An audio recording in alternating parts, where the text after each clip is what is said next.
साथियों नमस्कार। प्रेम से बोलिए जय मां सरस्वती।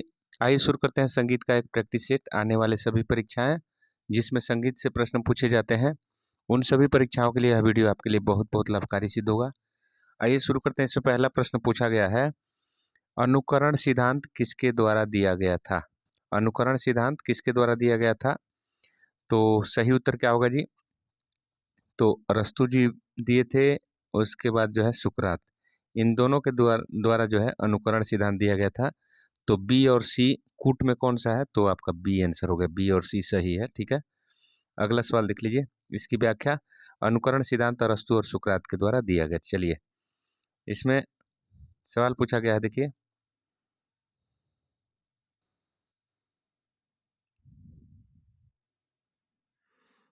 दो नंबर सवाल पूछा जा रहा है, किस अंग में नायक का नाम प्रबंध में उल्लेखित था? किस अंग में नायक का नाम प्रबंध में उल्लेखित था? तो सही उत्तर क्या होगा जी?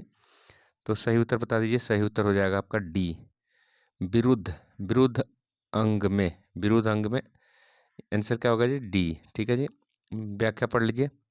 व्याख्या में लिखा गया, देखिए व्याख्या में लिख रहे हैं कि विरुद्ध अंग में, देखिए विरुद्ध में नायक का उल्लेख किया गया है। यह प्रबंध का ही अंग है।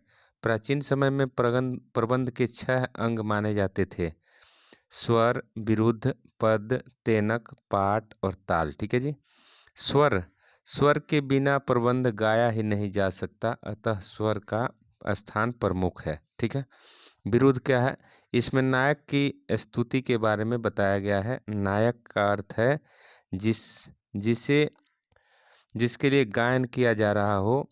इसमें भगवान या राजा की स्तुति की जाती है। ठीक है जी, राज की स्तुति की जाती है। अगला इसमें है पॉइंट, पद। पद किसको कहा गया था? तो इसमें नायक के गुणों की चर्चा की जाती है। उसकी वीरता, दया, दान आदि गुणों का वर्णन किया जाता है। तेनक, इसमें ओम, तत्, सत्र, हरि, ब्रह्मा आदि शब्दों को बताया गया है। ठीक है जी। पाट, इसमें ताल, ताल वाद्यों पर बजने वाले समूह है। देखिए ताल, प्रत्येक प्रबंध ताल में बद्ध रहता था। ठीक है, अगला सवाल देखिए पूछा जा रहा है। अगला सवाल है इसमें, संगीत रत्नाकर के टीकाकार। संगीत रत्नाकर के टीकाकार, संगीत रत्नाकर किसने लिखा बताइए कमेंट करके। और इस पर टीका किसने लिखा? तो सही उत्तर क्या होगा जी? सही उत्तर हो जाएगा आपका, इसका सही, देखिए इसका सही उत्तर बताना है। तो सही इसका उत्तर हो जाएगा आपका सिंह भूपाल ने भी संगीत रत्नाकर पर टीका लिखा। उसके बाद आपका कलीनाथ ने भी। तो ए और सी सही है। ठीक है जी, ए और सी सही है। व्याख्या पढ़ लीजिए। व्याख्या में लिखा गया है, संगीत रत्नाकर पर टीका सिंह भूपाल और कलीनाथ ने किया था। संगीत सुधाकर, यह ग्रंथ सिंह भूपाल द्वारा 14वीं शताब्दी में लिखा गया। कलीनाथ ने 15वीं शताब्दी में कली निधि नामक ग्रंथ लिखा, जो संगीत रत्नाकर पर टीका है। ठीक है जी। अगला सवाल इसमें पूछा जा रहा है, देखिए अगला सवाल पूछ रहे हैं कि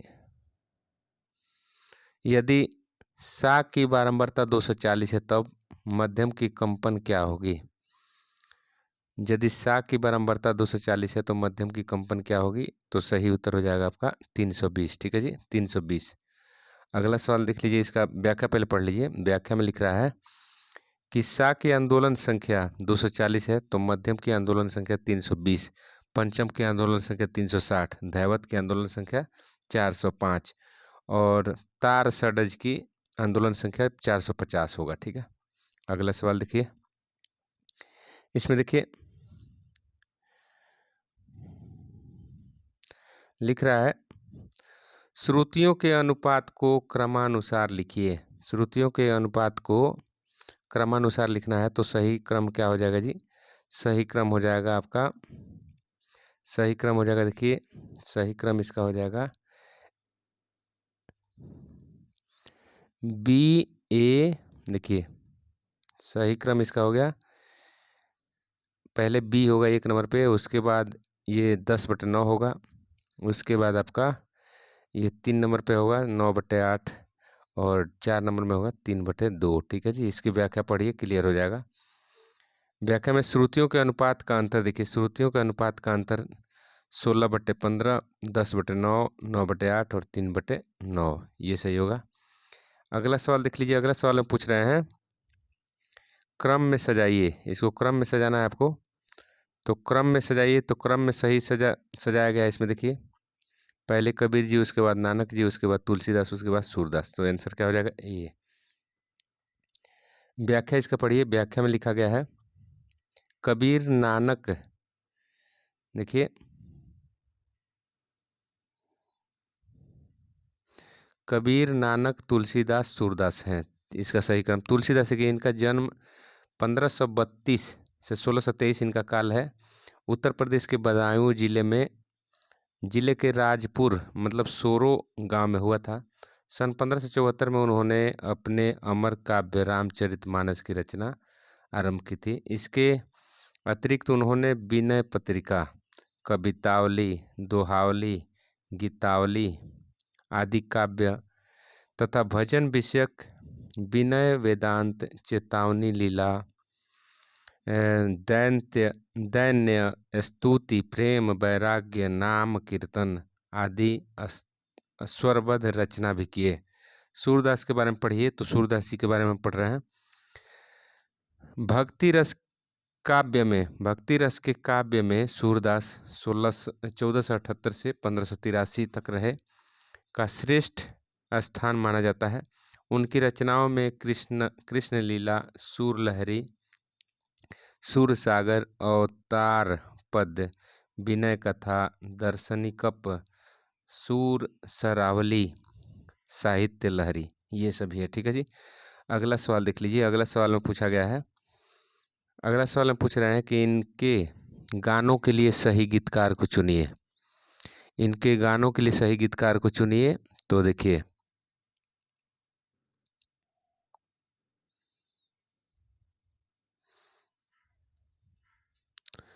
2 1 4 3, 2 1 4 3 देखिए 2 1 4 3 मतलब इसका 2 होगा, 2 1 इसका होगा 4, इसका होगा 3। ठीक है जी। 2 1 4 3 मतलब ओम जय जगदीश हरे। तो इसके गीतकार कौन है? तो पंडित श्रद्धाराम, पंडित श्रद्धाराम है इसके गीतकार। और वैष्णव जन तो तेने कहिए, ये कौन लिखे? तो नरसिंह मेहता, नरसिंह मेहता। पायो जी मैंने राम रतन पायो, तो ये मीराबाई का भजन है। उसके बाद ठुमक चलत रामचंद्र, तो ये तुलसीदास जी के भजन है। ठीक है जी। तो 2 1 4 3, 2 1 4 3 कहाँ है? तो 2 1 4 3 देखिए, 2 1 4 3 आपका डी में है, 2 1 4 3 आपका सी में है। 2 1 4 3 कहाँ है? 2 1 4 3 आपका सी में है। अगला सवाल देखिए। अगला सवाल इसमें देखिए व्याख्या पढ़ लीजिए। ओम जय जगदीश हरे, पंडित श्रद्धाराम, वैष्णव जन तो तेने कहिए, नरसिंह मेहता, पायो जी मैंने राम रतन धन पायो, तो ये मीराबाई, और ठुमक चलत रामचंद्र तुलसीदास जी की रचना है। ठीक है। इसमें देखिए सुमेलित करना है, तो सुमेलित करना है तो देखिए यहाँ पे हिंदुस्तानी संगीत पद्धति, हिंदुस्तानी संगीत पद्धति, तो ये जो है भातखंडे जी द्वारा प्रतिपादित है। नगमाते आसफ़ी मोहम्मद रजा की रचना है, मोहम्मद रजा। उसके बाद हमारे संगीत रत्न, हमारे संगीत रत्न की रचना किसने किया? तो देखिए लक्ष्मी नारायण गर्ग, लक्ष्मी नारायण गर्ग। और हिंदी उर्दू शब्दकोश, तो ये मोहम्मद मुस्तफ़ा खान, ये 1 नंबर हो गया। ठीक है जी। तो 3 3 3, उसके बाद 4, उसके बाद आपका 3 4, इसके बाद 2 1, 3 4 2 1 कहाँ है? तो डी में है, 3 4 2 1 डी में है। ठीक है। अगर इसकी व्याख्या पढ़ लीजिए। हिंदुस्तानी संगीत पद्धति भातखंडे, नगमाते आसफ़ी मोहम्मद रजा, हमारे संगीत रत्न लक्ष्मी नारायण गर्ग, और हिंदी उर्दू शब्दकोश मोहम्मद मुस्तफ़ा खान की कृति है। ठीक है। इसमें देखिए इसमें भी सुमेलित करना है आपको, तो सुमेलित करना है तो देख लीजिए।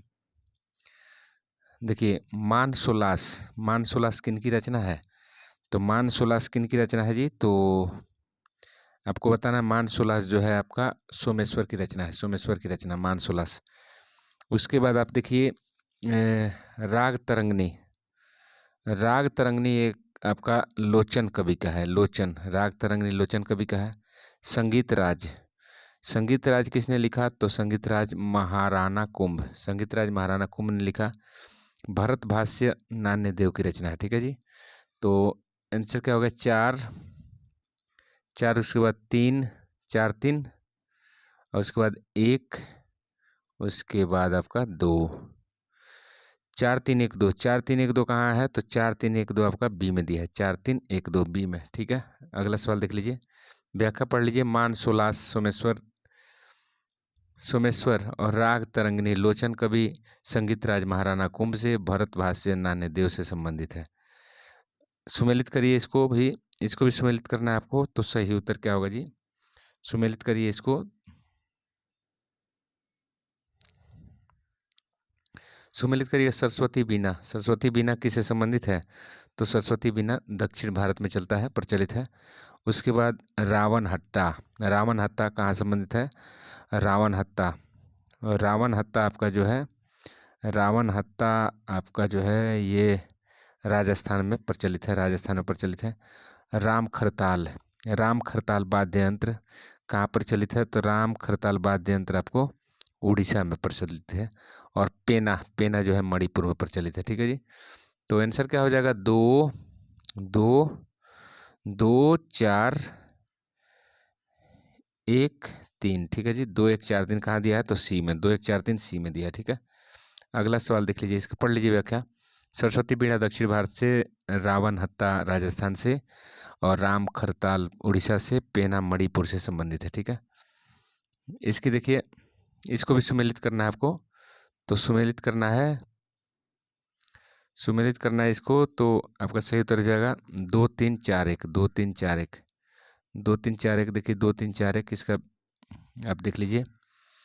2 2 3, उसके बाद 4, और उसके बाद 1। मतलब डोमना, डोमना जो है आदिम गीत है।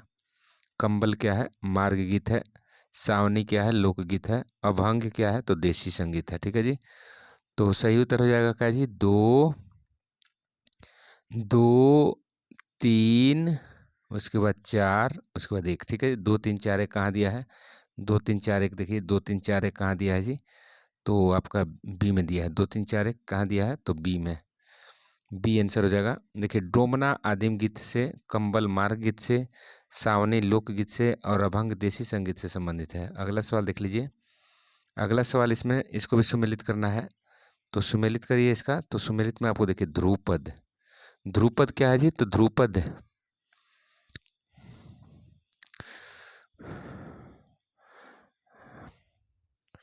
ध्रुपद का भाग, ध्रुपद का भाग है आभोग। ठीक है जी। आभोग। अब देखिए, और आपको देखिए ठुमरी, ठुमरी अंतुरा, ठुमरी में अंतुरा पाया जाता है। प्रबंध में क्या पाया जाता है जी? तो प्रबंध में आपको ध्रुव पाया जाता है, ध्रुव प्रबंध का नाम है। और रविंद्र संगीत में संचारी भाव है। ठीक है। व्याख्या पढ़ लीजिए, क्या लिखा गया इसमें? 3 4 2 1, 3 4 2 1 कहाँ है? 3 4 2 1, 3 4 3 4, यहाँ पे 1 होगा। 3 4 1 2, 3 4 1 2, 3 4 1 2 कहाँ दिया है? तो बी में। 3 4 1 2 बी में दिया है। व्याख्या पढ़ लीजिए। ध्रुपद आभोग से, ठुमरी अंतरा से, प्रबंध ध्रुव से, रविंद्र संगीत संचारी से संबंधित है। ठीक है। इसको भी सुमेलित करना है आपको। सुमेलित करिए। तो सुमेलित हम कर रहे हैं। तो सुमेलित में लिखा है मैजुद्दीन, मैजुद्दीन से संबंध किसका है? तो मैजुद्दीन से संबंध आपको मिलेगा यहाँ ठुमरी, मैजुद्दीन ठुमरी से संबंधित। काली मिर्जा, काली मिर्जा किससे संबंधित है? काली मिर्जा आपको टप्पा से संबंधित है, टप्पा से। पागलदास, पागलदास पखावज बजाते हैं। पागलदास क्या बजाते हैं जी? पागलदास पखावज बजाते हैं। देखिए काले खां, काले खां ख्याल से संबंधित है। ठीक है। तो सही उत्तर हो जाएगा 2 3, उसके बाद आपका 4 1, 2 3 4 1 कहाँ दिया है? 2 3 4 1, 2 3 4 1 ए में दिया है। ठीक है। व्याख्या पढ़ लीजिए। मैजुद्दीन ठुमरी काली मिर्जा टप्पा से, पागलदास पखावत से, और काले खां ख्याल से संबंधित है। देखिए सवाल पढ़िए इसका। सवाल में लिखा गया है, सवाल पूछा जा रहा है अगला, कि तालबद्ध संयंत्र के ठेका में परिवर्तन क्या कहलाता है? ताल संयंत्र के ठेका में परिवर्तन क्या कहलाता है? तो सही उत्तर क्या होगा जी? पेशकार। पेशकार, ठीक है जी। व्याख्या पढ़ लीजिए। तालबद्ध संयंत्र के ठेका में पेशकार परिवर्तन कहलाता है। पेशकार देखिए, यह ठेके का अधिक विकसित रूप है। यह कायदे से मिलता है पर इसके बोल अधिक जटिल होते हैं। यह प्रायः मध्य लय में बजाया जाता है। इसमें लय के टुकड़े भी जो दिए जाते हैं। अगला सवाल देखिए, आलाप के कितने भाग हैं? तो आलाप के कितने भाग हैं जी? आलाप के 12 भाग हैं। आलाप के क्या है जी? 12 भाग। आलाप के 12 भाग हैं। व्याख्या पढ़ लीजिए। आलाप के 12 भाग हो जाएंगे। सी, आलाप के 12 भाग हैं। आलाप शब्द लप धातु से बनता है जिसका अर्थ होता है कहना। आलाप में राग का स्पष्ट रूप स्वरों द्वारा व्यक्त किया जाता है।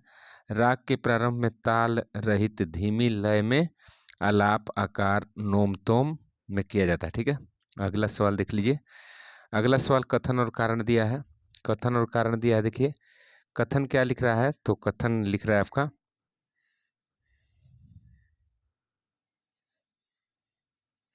देखिए यहाँ पे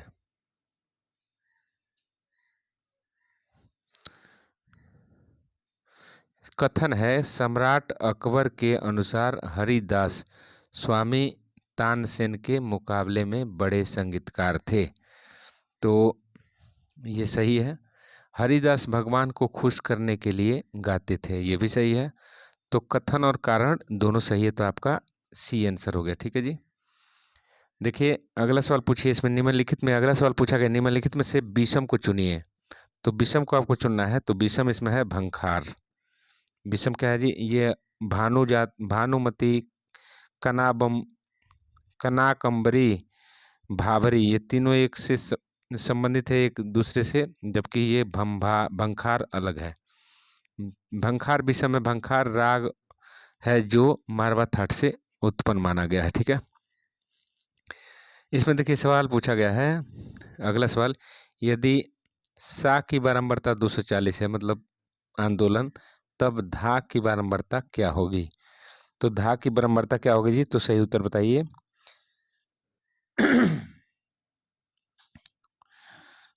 सही उत्तर बता दीजिए। तो उपरोक्त में से कोई नहीं। इसमें क्या होगा जी? उपरोक्त में से कोई नहीं। देखिए उपरोक्त में से कोई नहीं। दैवत की आंदोलन संख्या 405 माना जाता है। ठीक है, अगला सवाल देख लीजिए। अगला सवाल लिखा गया है कि शोध कार्य का मुख्य निर्धारक, शोध कार्य का मुख्य निर्धारक क्या होना चाहिए? तो शोध कार्य का मुख्य निर्धारक आपको अज्ञात तथ्यों को खोजना, यही जो है आधार होना चाहिए। मुख्य निर्धारक यही होना चाहिए। ठीक है, अगला सवाल देख लीजिए। शोध कार्य का मुख्य निर्धारक अज्ञात तथ्यों की खोज होना चाहिए। अगला सवाल इसमें पूछ रहा है कि तबला, तबला स्टाइल में किस बाज का पखावज पर अत्यधिक प्रभाव रहा है? तबला तबला स्टाइल में किस बाज का पखावज पर अत्यधिक प्रभाव रहा है? तो सही उत्तर हो जाएगा आपका बनारस घराने का। ठीक है जी, बनारस का। देखिए तबला स्टाइल में बनारस बाज का पखावज पर अत्यधिक प्रभाव रहता है। बनारस घराना मूल रूप से लखनऊ घराने से संबंधित है। पंडित राम सहाय को इस घराने का जनक माना जाता है। ठीक है, अगला सवाल इसमें पूछा जा रहा है। देखिए निम्नलिखित में से विषम को चुनिए। अलग कौन है? अलग आपको विषम चुनना है। तो देखिए सहसबान, रंगीले और अतरानली, अतरानली, तो ये तीनों एक साथ संबंधित है, जबकि रजाखानी एक गत है। ठीक है, देखिए रजाखानी गत है। सहवान घराने, रंगीले घराने, सहवान घराने, रंगीले घराने और अतरौली घराना है। रजाखानी गत के आविष्कार लखनऊ निवासी रजा खां थे। इस पर छोटे ख्याल और ठुमरी का प्रभाव है। यह द्रुत लय में बजाई जाती है। और मस्जिद खानी गत विलंबित लय में। देखिए इसमें सवाल पूछा गया है। सवाल पूछ रहे हैं कि नैस्क्रमिकी, नैस्क्रमिकी किस प्रकार की गीत का रूप है? तो सही उत्तर हो जाएगा ध्रुव गीत है। ध्रुव गीत है। ठीक है, अगला सवाल देख लीजिए। इसकी व्याख्या पढ़ लीजिए। नैस्क्रमिकी ध्रुव गीत के प्रकार का गीत रूप है। ठीक है, इसमें लिखा गया ध्रुव गीत, गीत के आधार पर स्वरूप नियत पद समूह को ध्रुव गीत कहते हैं। नारद आदि महर्षियों ने अनेक गीतों की रचना की है। ध्रुव गीत के निम्न प्रमुख भेद हैं।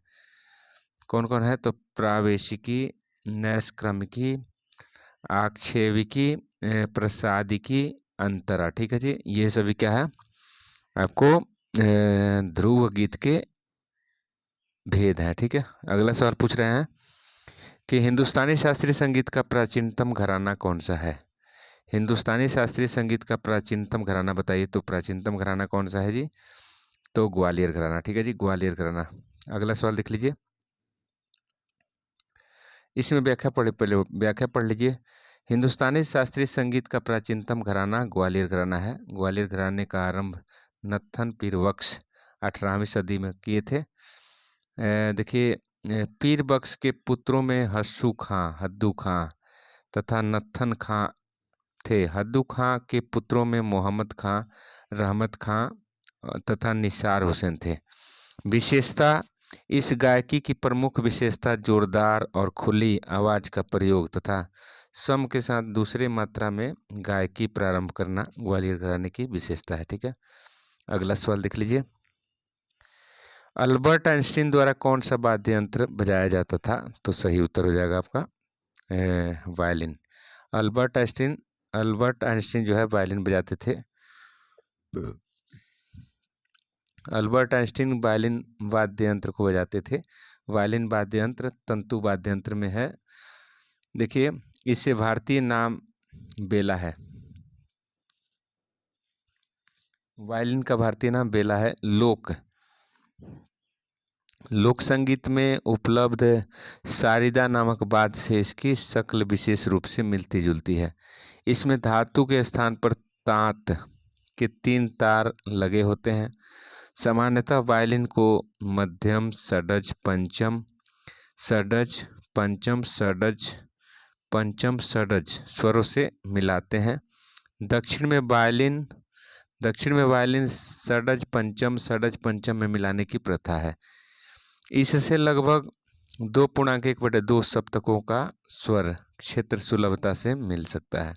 मतलब 2.5 सप्तकों का। ठीक है जी, 2.5 सप्तक। अगला सवाल इसमें देख लीजिए। अगला सवाल इसमें पूछा गया है कि कौन विषम है। ठीक है, कौन विषम है आपको अलग चुनना है। तो देखिए, अजय चक्रवर्ती, ये कौशिकी चक्रवर्ती, इनसे संबंधित है। और गोकुल नाग, मीता नाग, ये विषम है। इमरात खान, निषाद खान, ये सुमेलित है। और हफीज अली, अमजद अली, ये संबंधित है। देखिए, तो आपका सही इसमें विषम जो है, विषम आपका बी हो जाएगा। गोकुल नाग और मीता नाग, देखिए पढ़िए, गोकुल नाग, मीता नाग विषम माना जाता है। अजय चक्रवर्ती, कौशिक चक्रवर्ती, इमरात खान, निषाद खान, हफीज अली, अमजद अली से संबंधित है। ठीक है जी, अगला सवाल देख लीजिए।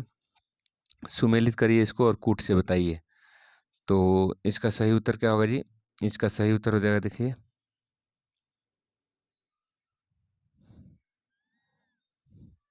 रास जो है मणिपुर का नृत्य है। लावड़ी, देखिए लावड़ी आपका महाराष्ट्र में पड़ेगा। लावड़ी महाराष्ट्र का लोक नृत्य है। नचनिया कहाँ का है? तो नचनिया आपका है गुजरात का। और कागबरक आपका त्रिपुरा का है।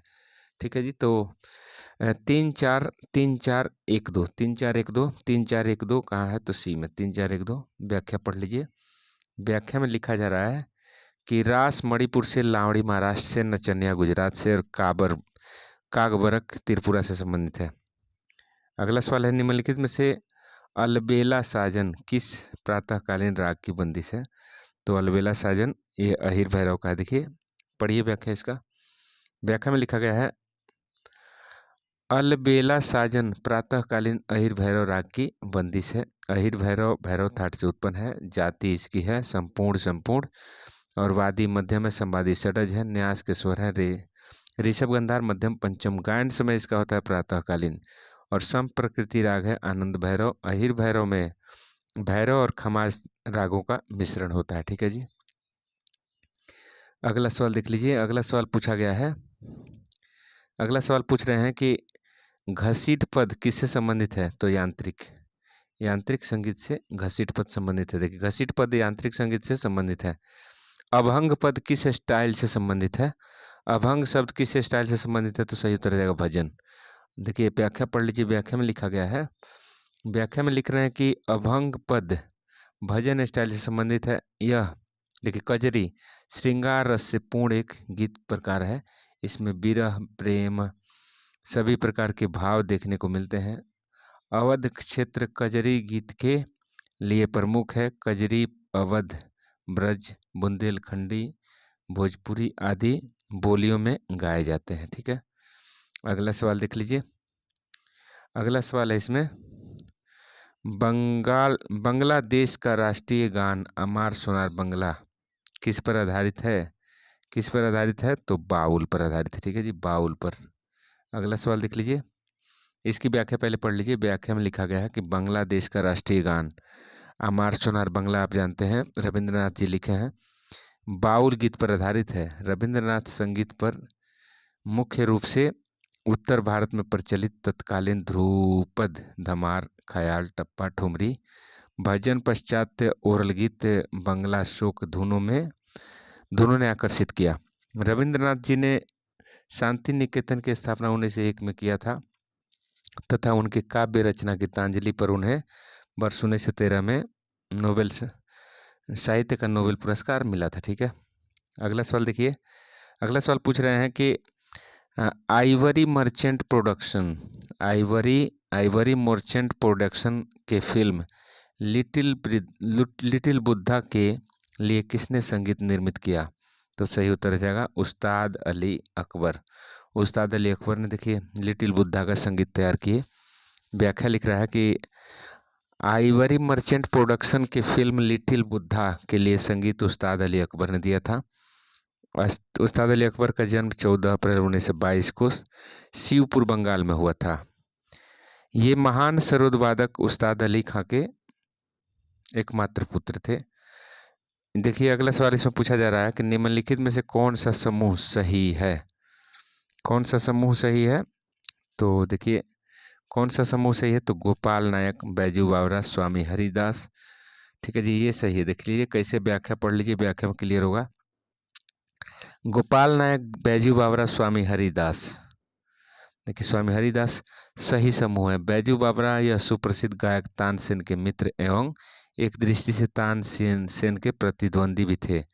ये दोनों अकबर दरबार में निवास करते थे। स्वामी हरिदास, इनका जन्म भाद्रपद शुक्ल अष्टमी संवत 1569 में उत्तर प्रदेश के अलीगढ़ जिले में खैरवाली सड़क पर एक छोटे से गांव का नाम हरिदासपुर में हुआ था। ठीक है, अगला सवाल देख लीजिए। अगला सवाल में पूछा जा रहा है कि पंडित अनोखेलाल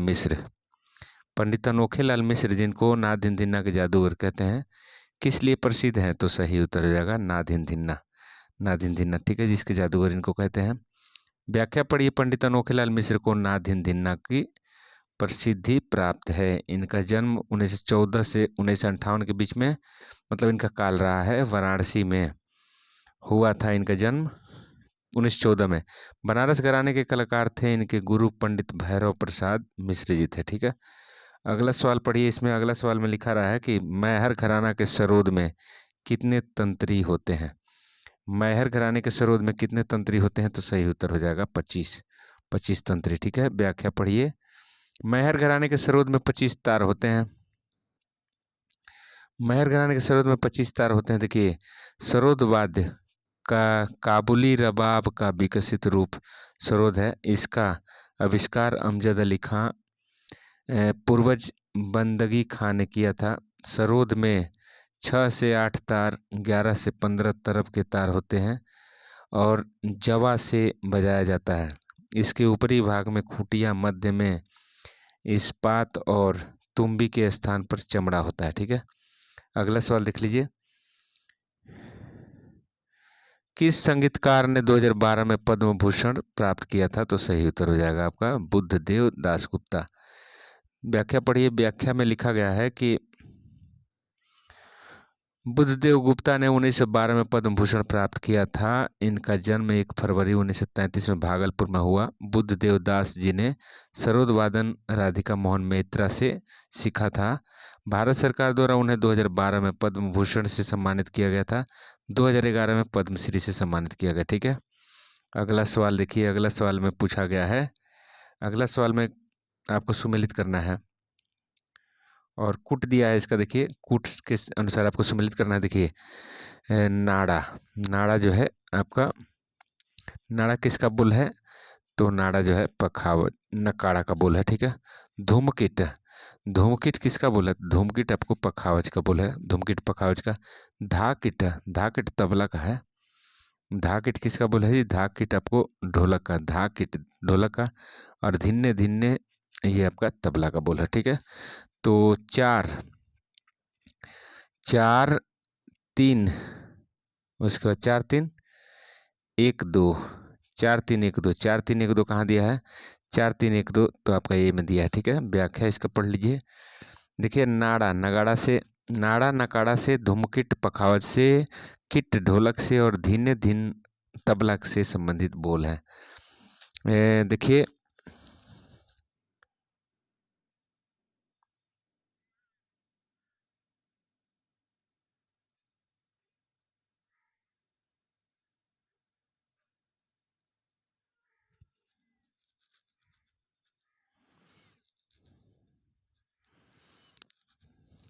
निम्नलिखित में कौन पंडित रतन झंकार के शिष्य थे? तो एसी आर्यभट्ट ये भी थे और दिनकर कैकेनी, दिनकर कैकेनी। तो ए और सी सही है, ए और सी सही है। कि ए और सी कहाँ दिया है? ए और सी सही है आपका, ए और सी सही है आपका सी में। ठीक है जी, एसी आर्यभट्ट और दिनकर कैकेनी ने, कैकेनी के गुरु रतन झंकार थे। ठीक है, अगला सवाल देख लीजिए। अगला सवाल में पूछा जा रहा है कि शास्त्रीय, शास्त्रीय का लगभग समानार्थी चुनिए। तो शास्त्रीय का लगभग समानार्थी है प्राचीन संगीत। प्राचीन संगीत व्याख्या इसका पढ़ लीजिए। व्याख्या में शास्त्रीय का समानार्थी प्राचीन संगीत है। भारतीय संगीत विश्व का श्रेष्ठ संगीत माना गया है। भारत का प्राचीन इतिहास ईस्वी पूर्व 3500 ईस्वी से प्रारंभ होता है। भारत के गौरवमयी अतीत की संस्कृति का प्रथम ऐतिहासिक दर्शन वैदिक साहित्य में उपलब्ध होता है। ठीक है, अगला सवाल देख लीजिए।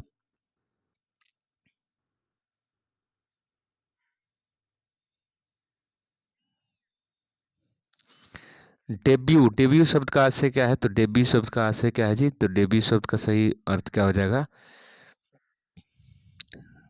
सही उत्तर इसका हो जाएगा पहली जन प्रस्तुति, पहली जन प्रस्तुति। डेब्यू शब्द का आशय है पहली जन प्रस्तुति है। ठीक है जी, इसमें अगला सवाल देख लीजिए। अगला सवाल आपसे पूछा जा रहा है, अगला सवाल आपसे पूछ रहे हैं कि लीडिंग नोट का आशय क्या है? लीडिंग नोट का मतलब क्या होता है? लीडिंग नोट का आशय क्या है? तो एक स्केल या सातवां नोट, एक स्केल का सातवां नोट को लीडिंग नोट कहते हैं। अगला सवाल देख लीजिए। लीडिंग नोट एक स्केल का सातवां नोट होता है। एक नोट जो न तो शार्प है न फ्लैट है उसे शुद्ध स्वर कहते हैं। अगला सवाल देख लीजिए। अगला सवाल पूछा गया है, अगला सवाल पूछ रहे हैं कि हिम्नोडिस्ट, हिम्नोडिस्ट वह क्या है? जो हिम्नोडिस्ट वह क्या है? तो हाइम्स, हाइम्स मतलब स्तोत्र लिखता है। हिम्नोडिस्ट क्या है? तो स्तोत्र लिखने वाला यंत्र है। ठीक है, अगला सवाल देख लीजिए। हिम्नोडिस्ट हाइम्स स्त्रोत लिखता है। ठीक है, अगला सवाल देख लीजिए। अगला सवाल में देखिए, अगला सवाल में पूछा जा रहा है, अगला सवाल में पूछ रहे हैं कि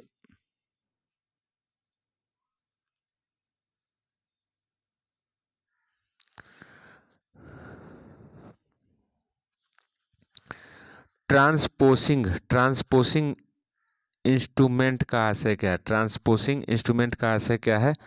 तो इनमें से कोई नहीं, इनमें से कोई नहीं, इसकी व्याख्या पढ़ लीजिए।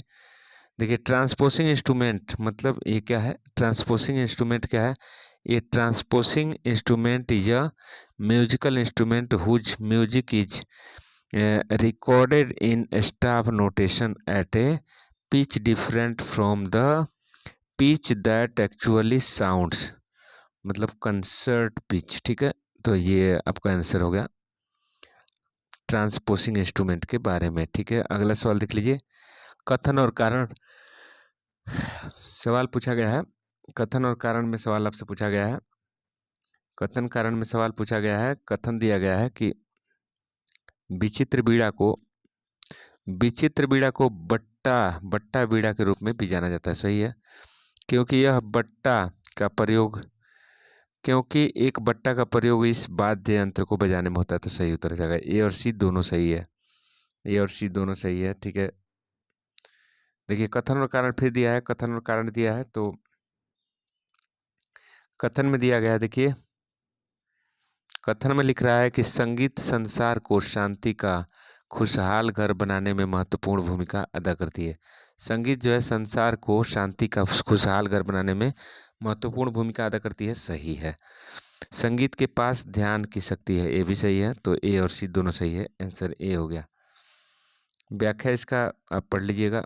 अभी कथन और कारण फिर दिया है। तो कथन और कारण दिया है तो देखिए राग भोपाली कल्याणार्थ से उत्पन्न है। सही है। और मध्यम और निषाद इसमें वर्जित होता है। कल्याणार्थ में मध्यम तीव्र होता है, बाकी शुद्ध स्वर लगते हैं। देखिए राग भोपाली कल्याणार्थ से उत्पन्न है, ये सही है, क्योंकि भोपाली में किसी विकृत स्वर का प्रयोग नहीं होता है। ये गलत है। जब कल्याणार्थ से उत्पन्न होगा तब मध्यम तीव्र लगेगा, ये विकृत स्वर है। तो आपका देखिए ए सही है, आर गलत है। ए सही है, आर गलत है। तो आंसर सी हो गया। ठीक है, अगला सवाल देखिए। कथन और कारण दिया है फिर। तो कथन और कारण दिया है आपको तो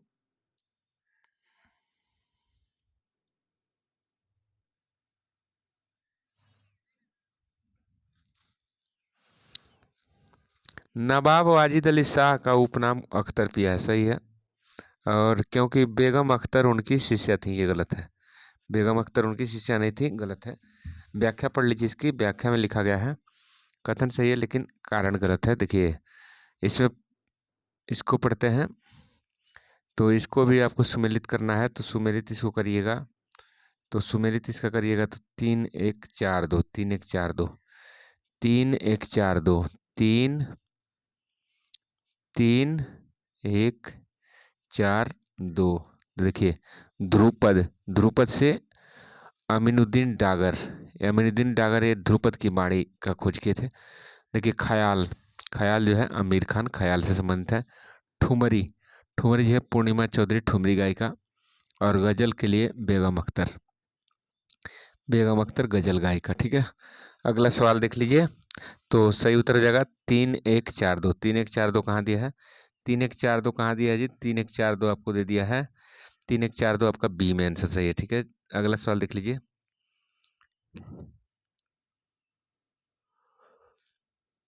व्याख्या में लिखा गया है, व्याख्या में लिखा गया है कि ध्रुपद अमीनुद्दीन खान डागर से, ख्याल आमिर खान से, ठुमरी बेगम अख्तर से और गजल पूर्णिमा चौधरी से संबंधित है।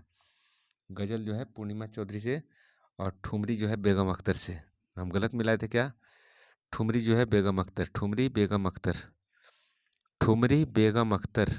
और ध्रुपद जो है अमीनुद्दीन डागर। और ख्याल जो है गजल, ख्याल जो है आपका अमीनो आमिर खान और गजल जो है पूर्णिमा चौधरी। ठीक है, व्याख्या इसका पढ़िए। व्याख्या में लिखा गया है, व्याख्या में लिख रहे हैं कि ध्रुपद अमीनुद्दीन खान से, ख्याल आमिर खान से, ठुमरी बेगम अख्तर से और गजल पूर्णिमा चौधरी से। ठीक है, अगला सवाल देखिए। अगला सवाल में लिखा गया है कि प्राचीन काल में आलाप के विशेष पद्धति को किस नाम से जाना जाता था? किस नाम से जानते थे? तो सही उत्तर हो जाएगा स्वर स्थान, स्वर स्थान से। ठीक है, व्याख्या इसका पढ़ लीजिए। व्याख्या में लिखा गया है, व्याख्या में लिख रहे हैं कि प्राचीन काल में आलाप की विशेष पद्धति को, प्राचीन काल में आलाप की विशेष पद्धति को, प्राचीन काल में आलाप की विशेष पद्धति को स्वर स्थान नाम से जानते थे। स्वर स्थान नियम आलाप गायन के अंतर्गत प्राचीन समय में कुछ नियम निश्चित किए गए थे। इन नियमों को स्वर स्थान नियम कहा जाता था। इन स्वर स्थान नियमों के अनुसार ही आलाप गायन किया जाता था। ठीक है, अगला सवाल देख लीजिए। अगला सवाल में लिखा गया है कि निम्नलिखित में से किस वाद्य यंत्र में नक्काशी या सारिका है? तो इस राज्य में। देखिए व्याख्या पढ़ लीजिए। व्याख्या इसमें लिखा गया है कि इसराज, वाद्य संयंत्र में नक्काशी सारिका है। सितार और सारंगी के गुणों से युक्त इस राज में 16 से 19 पर्दे होते हैं। 4 मुख्य तार मध्यम, षडज, षडज, पंचम से मिले होते हैं। इसमें 14 से 22 तरफ के तार होते हैं। चमड़े की तबली वाला इसका तुम्बा लकड़ी का बना होता है। यह काठ का तुम्बा छोटा होने पर दिलरुबा कहलाता है। दिलरुबा कहलाएगा। ठीक है, अगला सवाल देख लीजिए। अगला सवाल आपसे पूछा जा रहा है कि निम्नलिखित में से कौन टैगोर परिवार में बड़ा भाई था? कौन थे? तो द्विजेंद्र नाथ टैगोर। ठीक है, द्विजेंद्र नाथ टैगोर टैगोर परिवार का बड़ा भाई था। द्विजेंद्र नाथ टैगोर आकार मात्रिक स्वरलिपि के उद्भावक थे तथा वे बांसुरी बजाते थे। ठीक है, अगला सवाल देख लीजिए। प्रयाग संगीत समिति कहाँ स्थित है? तो आप जानते हैं प्रयागराज, इलाहाबाद में। ठीक है, आप जानते हैं। देखिए, भारतीय शास्त्रीय संगीत के क्षेत्र में कौन सा प्रख्यात संगीतकार हैं? तो सही उत्तर क्या होगा जी? तो सही उत्तर हो जाएगा आपका, सही उत्तर बताइए तो A R Rahman, A R Gautam, M R Gautam. देखिए लिखा गया इसमें कि भारतीय शास्त्रीय संगीत के क्षेत्र में प्रख्यात संगीतकार ए आर गौतम है। निम्नलिखित में विषम चुनिए। तो विषम आपका इसमें कौन है? तो विषम आपका देखिए, विषम इसमें चौताल है, धमार, झुमरा और उड़ी चौताल, जबकि चौताल इसमें भिन्न है। देखिए व्याख्या पढ़िए। चौताल रविंद्र संगीत से संबंधित है। धमार ताल, झुमरा ताल, आड़ा चौताल हिंदुस्तानी संगीत से संबंधित है। चौताल यह 12 मात्रा की संपदी ताल है। इसमें 6 विभाग, 2-2 मात्राएं होती हैं प्रत्येक विभाग में। चौताल इसका बोल है धाधा दिनता कत तागे, दिनता तेटे कत गदिगन गदिधन। अगला सवाल देख लीजिए। इसमें सवाल है दरस पिया किसी से संबंधित है? दरस पिया संबंधित है ख्याल से। दरस पिया ख्याल से संबंधित है। अगला सवाल देख लीजिए। अगला सवाल इसमें पूछा गया, देखिए अगला सवाल इसमें पूछ रहे हैं कि अनुक्रम में लिखिए। इसको सही क्रम में लिखना है। तो अनुक्रम में है, देखिए मत कोकिला बीड़ा, उसके बाद रबाब, उसके बाद सरोद, उसके बाद मोहन बीड़ा। ठीक है जी, आंसर क्या हो जाएगा? सी। व्याख्या पढ़िए। मत कोकिला बीड़ा, रबाब, सरोद, मोहन बीड़ा सही क्रम है। मत कोकिला बीड़ा इसमें 21 तार होती हैं। भारत की बीड़ा का नाम मत कोकिला था। सरोद यह काबुली रबाब का विकसित रूप सरोद है। इसका आविष्कार अमजद अली खां के पूर्वज बंदगी खां ने किया था। सरोद का बंदगी खां ने किया था। अगला सवाल देखिए। अगला सवाल आपको सही क्रम चुनना है। तो सही क्रम आपको चुनना है। इसमें सही क्रम क्या होगा जी? देखिए सही क्रम आपको चुनना है तो संगीत रत्नाकर, उसके बाद संगीतोपनिषद, सरोधार, उसके बाद संगीत परिजात, उसके बाद संगीत चिंतामणि की रचना हुई। ठीक है, तो आंसर बी हो गया। अगला सवाल इसकी व्याख्या पढ़िए। तो संगीत रत्नाकर, संगीत उपनिषद, सरोधार, संगीत परिजात, संगीत चिंता, संगीत रत्नाकर 13वीं शताब्दी में आरंभ में लिखा गया सारंगदेव जी द्वारा। इसके 7 अध्याय हैं। स्वर अध्याय, राग विवेक अध्याय, प्रकीर्ण अध्याय, प्रबंध अध्याय, ताल अध्याय, वाद्य अध्याय, नृत्य अध्याय। संगीत परिजात पंडित अहोबल ने 1650 में रचा। देखिए इसका शुद्ध सप्तक वर्तमान काफी के समान है। ठीक है, अगला सवाल देख लीजिए। अगला सवाल है, इसमें सुमेलित करना है आपको, तो सुमेलित करिए। सुमेलित करना है तो 3 4 2 1, 3 4 2 1, 3 4 2 1। देखिए 3 4 3 4 3 4 मतलब 3 4 3 4 2 1। देखिए तो 10वां ताल प्राण, 10वां ताल प्राण कौन है? तो प्रस्तार है, प्रस्तार। ठीक है जी। कचट तप, कचट तप ये क्या है? तो एक लघु है, एक लघु का प्रकार है कचट तप। देखिए खास उल्खास, खास उल्खास क्या है? खास उल्खास है शुद्ध पर शिक्षण है, शुद्ध पर शिक्षण है। ठीक है जी। और देखिए रूपक भंजनी, रूपक भंजनी क्या है? एक अलाप्ती है। ठीक है जी, एक अलाप्ती है। अगला सवाल देख लीजिए। व्याख्या पढ़िए। 10वां प्राण, 10वां ताल प्राण क्या है? प्रस्तार है। कचट तप एक लघु है। खास एक शुद्ध प्रशिक्षण से संबंधित है। और रूपक भंजनी अलाप्ती के प्रकार है, संबंधित है। इसमें देखिए सवाल लिखा गया है, सवाल आपसे पूछ रहे हैं कि निम्नलिखित में विषम को चुनिए, अलग कौन है? तो देखिए अंतर्गंधार, कौशिक पंचम और काकली, जबकि शुद्ध मध्यम ये विषम है, तीनों से अलग है। देखिए शुद्ध मध्यम विषम है। भारत के नाट्य शास्त्र में दो दो विकृत स्वर माने गए हैं, अंतर्गंधार और काकली निषाद, तथा सात शुद्ध स्वर माने गए हैं। देखिए अगला सवाल, देखिए अगला सवाल पूछा गया है, हारमोनियम का आविष्कारक कौन थे? तो हारमोनियम के आविष्कारक थे, आपको देखिए हारमोनियम एक सुशीर वाद्य यंत्र है। हारमोनियम का आविष्कारक अलेक्जेंडर फ्रेनिओइस डेबियन, अलेक्जेंडर फ्रेनिओइस डेबियन। ठीक है जी, अगला सवाल देख लीजिए। व्याख्या पढ़ी इसमें। तो हारमोनियम का आविष्कारक अलेक्जेंडर फ्रेनिओइस डेबियन ने किया था। इस वाद्य का प्रयोग लोक संगीत, सुगम संगीत, फिल्म संगीत, इसका प्रयोग इन सब के गायन में होता है। इसमें 15 काली 22 सफ़ेद पट्टियाँ लगी रहती है। हारमोनियम साधारणतः 3.5 सप्तक में बजाया जाता है। ठीक है जी।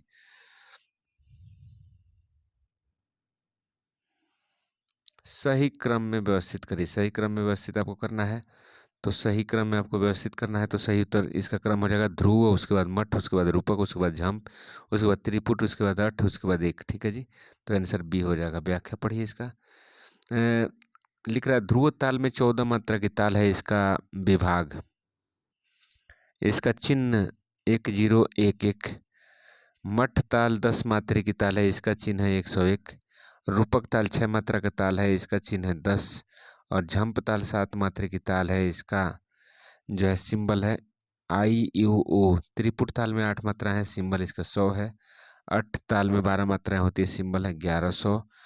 और एक ताल में 4 मात्रा, और एक ताल 4 मात्रा की होती है। एक ताल 4 मात्रा की चिन्ह है, एक ताल 4 मात्रा की चिन्ह है। ठीक है। इसमें देखिए सुमेलित करना है, आपको सुमेलित करना है। तो देखिए मोहम्मद दाविर खान, मोहम्मद दाविर खान, मोहम्मद दाविर खान किससे संबंधित है? तो बीन से। मोहम्मद दाविर खान बीन बजाते हैं, मोहम्मद दाविर खान बीन बजाते हैं। उसके बाद अमजद अली खान सरोद बजाते हैं। देखिए उसके बाद बिलायत खान, बिलायत खान, बिलायत खान क्या बजाते हैं जी? तो बिलायत खान सितार बजाते हैं। उसके बाद सुल्तान खान ये सारंगी वादन है, सारंगी वादन। ठीक है।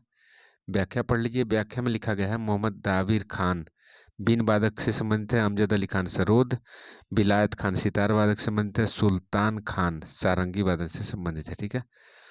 कथन कारण में देखिए, कथन कारण में आपको बताना है। कथन में लिखा गया है, कथन में लिखा गया है कि उस्ताद वाहिद खान एक सुरबहार वादक हैं। सही है, सही है, क्योंकि उन्होंने वाद्य संयंत्र का आविष्कार किया था। ये गलत है। ठीक है जी। व्याख्या पढ़ लीजिए। व्याख्या में कथन सही है परंतु कारण गलत है। देखिए अगला सवाल है निम्नलिखित में सुमेलित करें, निम्नलिखित को सुमेलित करिए, निम्नलिखित को सुमेलित करिए। आप देखिए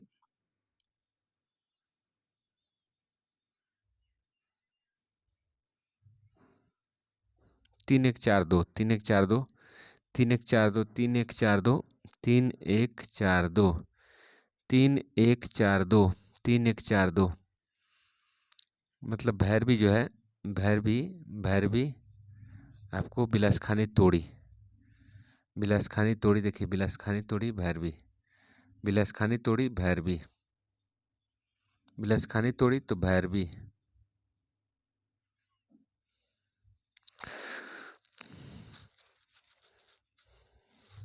अलहया बिलावल 3 1 4 2, 3 1 4 2, 3 1 4 2, तो 3 1, तो बिलावल से अलहया बिलावल मारवा 3 1, 3 1 4 2, 3 1 4 2। देखिए 3 1 4 2, 3 1 4 2। व्याख्या इसका पढ़ लीजिए। बिलावल, व्याख्या में लिखा गया है बिलासखानी तोड़ी भैरवी थाट से, झिंझोटी खमाज थाट से, अलहया बिलावल बिलावल थाट से, और पुरिया राग मारवा थाट से उत्पन्न है। ठीक है। अगला सवाल देख लीजिए, सुमेलित करना है इसमें भी आपको। तो सुमेलित करिए। तो तत्,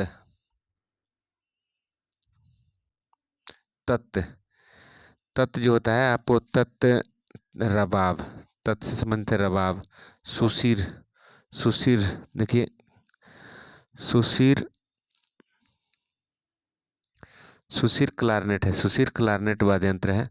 औनद औनद औनद क्या है? तो औनद क्या है? औनद है, घट्टम को औनद वाद्य यंत्र कहते हैं। घन घन में मंजीरा आ जाएगा, ठीक है जी, घन में मंजीरा आ जाएगा। तो सही उत्तर हो क्या हो जाएगा जी? दो दो तीन चार एक, 2 3 4 1 आपका आंसर सी हो गया। अगला सवाल देखिए, रबाब तत्ववाद से, कैलरीनेट सुशीरवाद से, घटम अवनतवाद से और मंजीरा घनवाद से संबंधित है, ठीक है। अगला सवाल देख लीजिए, सूर श्रृंगार उपकरण किसने आरंभ किया? सूर श्रृंगार उपकरण जो है तो जफर खान ने शुरू किया। जफर खान ने, देखिए सूर श्रृंगार वाद्य लिखा गया है, सूर श्रृंगार वाद्य जफर खान ने आरंभ किया था। इसके आविष्कारक के संबंध में विभिन्न मत पाए जाते हैं। एक मत यह है कि लखनऊ के नवाब वाजिद अली शाह के गुरु प्यारे खान ने इस वाद्य यंत्र का आविष्कार किया। जफर खान सर्वप्रथम लखनऊ दरबार में रबाब को बजाया था। अगला सवाल देखिए, इसमें अगला सवाल में आपको सुमेलित करना है। सुमेलित नहीं है पूछ रहा है, सुमेलित नहीं है, सुमेलित नहीं है। तो ये काफी काफी को खरारपिया कहते हैं, सही है। मारवा को कामवर्धनी कहते हैं। तोड़ी को शुभ पंतु बराली कहते हैं। भैरव को माल मालवगौड़ मालबगौड़ मेल मालवगौल मेल, ये देखिए आंसर इसका पढ़िए। देखिए भैरव को मालवगौल मेल कहते हैं। कर्नाटक संगीत में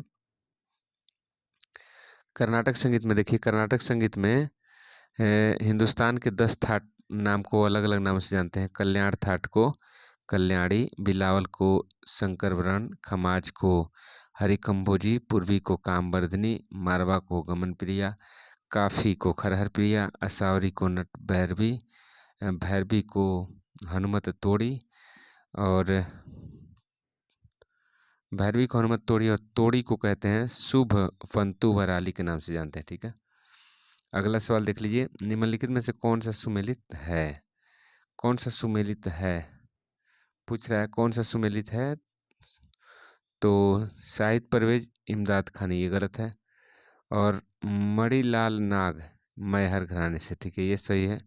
अब्दुल करीम खान पटियाला घराने से थे, ये गलत है। महबूब खान आगरा घराने से, ये भी गलत है। देखिए व्याख्या इसका पढ़ लीजिए। व्याख्या में लिख रहे हैं कि मणिलाल नाग मैहर घराने से संबंधित है। मैहर घराने की नींव अलाउद्दीन खान ने रखी थी। इस घराने के अन्य कलाकार पंडित रविशंकर, निखिल बनर्जी, अन्नपूर्णा देवी, अली अकबर खां, इंद्रनील भट्टाचार्य, श्री पन्नालाल घोष, शरण रानी माथुर, रॉबिन घोष इत्यादि लोग हैं, ठीक है। अगला सवाल देख लीजिए, R.D. बर्मन ने किससे सरोद बजाना सीखा? R.D. बर्मन ने किससे सरोद बजाना सीखा? तो सही उत्तर क्या होगा जी? उस्ताद अली अकबर खान से। उस्ताद अली अकबर खान से हो जाएगा। देखिए R.D. बर्मन ने अली अकबर खान से सरोद बजाना सीखा था। देखिए अली अकबर खान 14 अप्रैल 1922 को शिवपुर बंगाल में हुआ था। देखिए महान सरोद वादक उस्ताद अलाउद्दीन खां के एकमात्र पुत्र, इनको कई सम्मान मिले, जिन्होंने 1974 में रविंद्र भारती विश्वविद्यालय में डॉक्टर ऑफ लिटरेचर की मानद उपाधि प्राप्त की। भारत सरकार द्वारा पद्म भूषण, पद्म विभूषण सम्मान से अलंकृत किया गया। इनकी मृत्यु 18 जून 2009 को कैलिफोर्निया में हुआ था, ठीक है। अगला सवाल देख लीजिए, लिखा रहा है कि एब्सोल्यूट म्यूजिक का सही तात्पर्य क्या है? एब्सोल्यूट म्यूजिक का सही तात्पर्य क्या है? तो सही उत्तर क्या होगा जी? सही उत्तर है वह संगीत जो सोदाहरण नहीं होता या चित्रित नहीं होता, उसको एब्सोल्यूट म्यूजिक कहते हैं। देखिए एब्सोल्यूट म्यूजिक का सही तात्पर्य वह संगीत जो सोदाहरण नहीं होता या चित्रित नहीं होता, ठीक है। अगला सवाल देख लीजिए, पखावज के बाईं हाथ की ओर कौन सा तत्व संबद्ध रहता है? बाईं हाथ की ओर कौन सा तत्व संबद्ध रहता है? तो सही उत्तर हो जाएगा आटे का लेप, ठीक है जी। पखावज के बाईं हाथ की ओर आटे का लेप लगाया जाता है। यह औनद वाद्य की श्रेणी में आता है, आप जानते हैं। इसके दोनों मुख पर चमड़े से मढ़े होते हैं। इसका प्रयोग ध्रुपद गायन के साथ किया जाता है। ठीक है, देखिए रूपक ताल को 1.3/4 लयकारी बनाने के लिए कितनी मात्रा जरूरी होती है? तो सही उत्तर क्या हो जाएगा? 4 मात्रा। ठीक है, 4 मात्रा। अगला सवाल देख लीजिए, इसकी व्याख्या पढ़िए। रूपक ताल को 1.3/4 लयकारी बनाने के लिए 4 मात्रा की जरूरत पड़ती है। रूपक ताल देखिए, रूपक ताल 7 मात्रा की ताल है, 3 विभाग होता है, खाली नहीं होता है, तो तिन्ना धिन्ना धिन्ना। ठीक है जी। अगला सवाल देख लीजिए। अगला सवाल में पूछा गया है कि निम्नलिखित में से असंगत को चुनना है। तो असंगत है इसमें काल। व्याख्या पढ़ लीजिए। काल असंगत है। क्या जी? काल असंगत है। संन्यास, मंद्र, अंतर, मार्ग राग में प्रयोग किया जाता है, जबकि काल का प्रयोग ताल की मात्रा को गिना जाने में किया जाता है। ठीक है जी। अगला सवाल देख लीजिए। राग ललित में षड्ज को मध्यम की तरह लिया जाता है, तो कौन सा राग प्राप्त होगा? राग ललित को देखिए, राग ललित में षड्ज को आप मध्यम के रूप में लीजिएगा तो कौन सा राग मिलेगा? तो सही उत्तर हो जाएगा तोड़ी राग मिल जाएगा। ठीक है जी। अगला सवाल देखिए, इसकी व्याख्या पढ़िए। राग ललित में षड्ज को मध्यम की तरह लेने पर राग तोड़ी की स्वर प्राप्त हो जाते हैं। देखिए, तोड़ी थाट से उत्पन्न है, संपूर्ण जाति है, वादी धैवत है, संवादी गंधार है, न्यास के स्वर है गंधार धैवत। गायन इसका दिन का दूसरा पहर है और सम प्रकृति राग है इसका गुर्जरी तोड़ी। ललित थाट की बात करें तो मारवा थाट से उत्पन्न है, साडो साडो इसकी जाति है, वादी मध्यम और संवादी षड्ज है, न्यास के स्वर है गंधार मध्यम। गायन समय इसका दिन का प्रथम पहर माना जाता है। सम प्रकृति राग है राग रंजनी। अगला सवाल इसमें पूछा गया है। अगला सवाल पूछ रहे हैं कि निम्नलिखित में से कौन सा एक रागों का समूह समय के क्रमानुसार लिखा गया है? तो सही उत्तर हो जाएगा आपका भैरव, बिलावल, वृंदावनी सारंग, भीमपलासी। गायन समय के अनुसार, रागों का समय के अनुसार, तो पहले भैरव, उसके बाद बिलावल, उसके बाद वृंदावनी सारंग, उसके बाद भीमपलासी। ठीक है, देखिए भैरव, बिलावल, वृंदावनी सारंग, भीमपलासी, ये सब रागों का समय सही क्रम में लिखा गया है। 75 नंबर सवाल देखिए, सही क्रम को पहचानिए। तो सही क्रम आपको पहचानना है, तो सही क्रम हो जाएगा काल, मार्ग, क्रिया, अंग, ग्रह, जाति, कला, लय, यति, प्रस्तर। ये ताल के 10 प्राण है। ठीक है जी। ताल के 10 प्राण है। ठीक है जी, ताल के 10 प्राण हो गए। इसकी व्याख्या पढ़ लीजिए। ताल के 10 प्राण होते हैं, उनकी सही क्रम है काल। सही क्रम है काल, मार्ग, क्रिया, अंग, ग्रह, जाति, कला, लय, यति, प्रस्तार। ये सही क्रम है। भरत मुनि के अनुसार संगीत में काल नापने के साधन को ताल कहते हैं। संगीत रत्नाकर के अनुसार ताल वह है जिसमें नृत्य, वाद्य और गीत प्रतिष्ठित रूप से शामिल होते हैं। तो आज की वीडियो में इतना ही। अगले वीडियो में हम फिर मिलते हैं। तब तक के लिए जय हिंद, जय भारत। चैनल को लाइक करिए, सब्सक्राइब करिए, मित्रों में शेयर करिए। आपके शेयर और लाइक से, सब्सक्राइब से मुझे मोटिवेशन मिलता है। मैं आपके लिए मेहनत कर रहा हूँ। बेस्ट ऑफ लक, आपका नौकरी ज़रूर लगेगा। Thank you for watching.